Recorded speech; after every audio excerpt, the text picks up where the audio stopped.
باری باری ان کا جواب لے لیں، باری باری جواب لے لیں۔ پہلے تو وہ سوال وہیں اٹکا ہوا ہے جی کہ ویڈیو کلپ کدھر ہے؟ دیکھیں میری بات سنیں، یہی تلال ہے۔ یہ سارے جب ہم نے استعفے دیے تھے تو یہ گئے تھے 80 کے قریب MNAs سردار ریاض صادق صاحب کے پاس کہ شہریار کا استعفیٰ نہ ایکسیپٹ کریں۔ یہی وہ لوگ تھے، سردار ریاض صادق صاحب جب یہ کیس شروع ہوا تو میرے پاس آئے اور کہا کہ شہریار، مریم بھی ان کے ساتھ تھی، کہ شہریار یہ کیا معاملہ ہے؟ میں نے کہا جی سردار صاحب آپ مجھے بتائیں، ڈو یو ٹرسٹ؟ انہوں نے کہا ہم آپ کو بلائنڈلی ٹرسٹ کرتے ہیں۔ چلے گئے۔ آج یہ مجھے جھوٹا بھی کہہ رہے ہیں، قسمیں اٹھوانے والا۔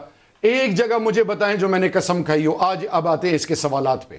وہ جو آپ کا جملہ ہے نا اللہ کو جان دینی ہے، تو وہ لوگ پوچھتے ہیں اللہ کو جان دینی ہے تو سچ بولیں۔ انڈر اوتھ تو یہ جھوٹ ہے، وہ ویڈیو کلپ نہیں ہے نا۔ یہ 33,000 کنال ایک موزے سے لینا، بلاؤں کے اوپر ہاتھ ڈالنا، بجائے اس کے کہ آپ ریوارڈ کریں ایک بندہ جو یورپ چھوڑ کے آیا ہو، اس ملک میں حق کے لیے کھڑا ہو، آپ اس کو بلی کرنا چاہتے ہیں، آپ اس کو ہیوملیٹ کرنا چاہتے ہیں اگینسٹ دیٹ مین جس کو کہا گیا کہ ماڈل ٹاؤن کے لیے۔ پھر عابد شیر علی اور اس کے والد صاحب کیا کہتے رہے، اس بندے کی جس اس میڈیا نے اس کو کیا کہا گیا، جس شخص سے آپ نے ہزاروں کنال زمین واپس لی، جو اس ملک میں آ کے واپس کنٹریبیوٹ کرنا چاہتے ہیں، آپ کہتے ہیں ان کو پریشرائز کیا جائے۔ جس شخص سے آپ نے ہزاروں کنال زمین واپس لی، اس کے اوپر میں آپ کو شاباش دوں گا۔ شاباش اس لیے دوں گا، مجھے رب سے ریوارڈ چاہیے۔ شاباش اس لیے دوں گا کہ آپ کی پوری کابینہ اس کا نام نہیں لیتی کہ اس کے 38 ارب روپیہ پاکستان میں آ گیا۔ لیکن ثبوت مانگنا کہ ویڈیو کلپ آپ کے پاس ہے یا نہیں ہے، یہ میرا حق ہے، یہ پوچھنا آپ سے۔ یار افریدی کیمرہ مین نہیں تھا، جیسے DGNF نے کہا کہ ویڈیو بناؤ، اگر اس کی ایک چیز کی فوٹیج ویڈیو بنائی جاتی کہتے جی پلانٹڈ ہے، اب کیوں نہیں بنائی؟ اس چکر میں نہ پڑے، ٹرائل ہونے دیں، ٹرائل میں تمام ثبوت دے دیے گئے ہیں، گواہ آئیں گے۔ کیا ثبوت ہے؟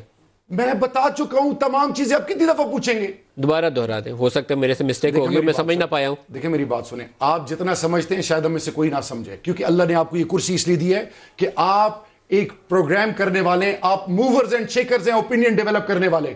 مجھے DGANF نے جب پرائم منسٹر اور مجھے کہا گیا کہ جی رانا ثناء اللہ اریسٹ ہوئے ہیں، مجھے پرائم منسٹر نے کہا کہ اس کا پورا پتہ کرو۔ میں نے DGNF سے بات کی، DGNF نے کہا کہ سر میں تمام ثبوت آپ کے پاس لے کے آ رہا ہوں۔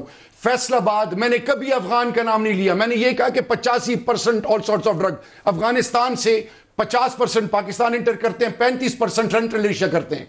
میں نے یہ کہا کہ ایک بندہ فیصل آباد سے پکڑا گیا، اس نے ہمیں انٹیلیجنس بیسڈ آپریشن کے بعد لیڈز دی، لیڈز جاتے وہ تمام دیکھیں نیٹ ورک میں اپنے ساتھ لے کے پھروں کہ یہ نیٹ ورک ہے۔ عدالت ٹرائل شروع کرے، آپ اس وقت پتہ ہے کیا سچویشن کریٹ کر رہے ہیں کہ شاید یہ ڈرگز میرے پاس تھے۔ خدا کے لیے ندیم بھائی، نہ تو میں پریشر میں آؤں گا نہ آفینڈ ہوں گا۔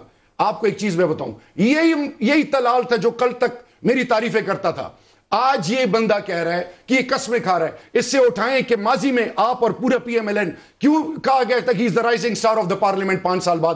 سردار ریاض صادق صاحب نے کیوں کہا تھا کہ 5 سال کا بہترین پارلیمنٹیرین شہریار افریدی ہے؟ آج جب ان کے نبض پر ان کے کارنامے ایسے ہیں، کرتوتے ان کے لوگوں کے ایسے ہیں، جب ان پر ہاتھ ڈال رہے ہیں تو یہ طریقہ استعمال